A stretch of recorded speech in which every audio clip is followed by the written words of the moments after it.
Can't remember who it was, but the gentleman that asked me where spring was via Twitter the other day, well, there it is. It's 71 degrees. Unfortunately, this significant warm-up is going to come with a fairly hefty price tag. As you may have noticed, we are at a threat level 2, that threat index at that elevated level, because we've got the potential for severe storms mainly later on this evening. It's been fairly quiet so far. What you're looking at, wind gusts. One of the reasons we're already into the low 70s. We've got near 40-mile-per-hour wind gusts, 37-mile-per-hour gusts in Frankfort and Lexington, and a wind advisory in effect due to that. We may exceed 40-mile-per-hour gusts as we go into the afternoon, but here's the end result.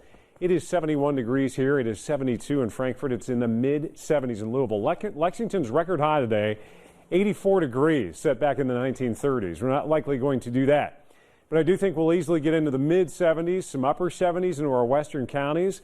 Look what happens, though. This is the sign of a potent cold front tracking in mid-30s tonight.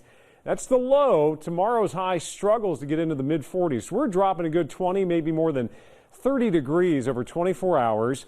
In the transition is where it gets a little on the ugly side with that possibility of some severe storms. We've got showers, isolated storms that have been popping on and off this morning. That is quieting down as you go into the afternoon. And this is where all the action's been overnight. Torrential rainfall. Look at through the morning. They just had just so much lightning up there. And the rain has been just unbelievable. They've got flash flood warnings out across central Indiana going out towards Dayton. So they've been swamped. We are keeping an eye on the potential for severe storms later on tonight. That enhanced risk from the Storm Prediction Center bumped east overnight. It's now just that narrow band of a slight risk of severe storms, so it will weaken as it tracks east this evening, but we're tracking everything from damaging wind gusts, hail, maybe some isolated tornadoes, although with the way this line is going to set up, damaging wind remains the primary threat tonight. And it is tonight. We've still got some time on this. As we get into the afternoon, that little bit that we've got hanging around kind of diminishes. We'll have sunshine. That's just going to add to the instability. Here's the concern over Indiana, western Kentucky. You see these individual kind of discrete cells. That's where you may, at the right off the bat, have some supercells trying to get going.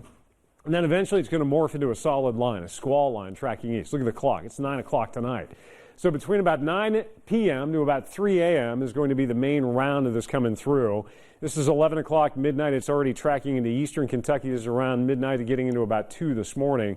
It rapidly diminishes, and then we may even see a stray snow shower flurry tomorrow morning as that cold crashes in.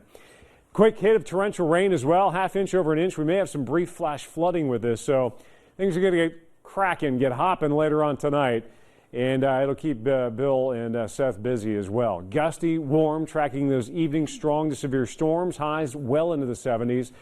And then temperatures fall overnight, mid-30s. The cold comes rushing in, and you'll feel it tomorrow with highs only in the 40s.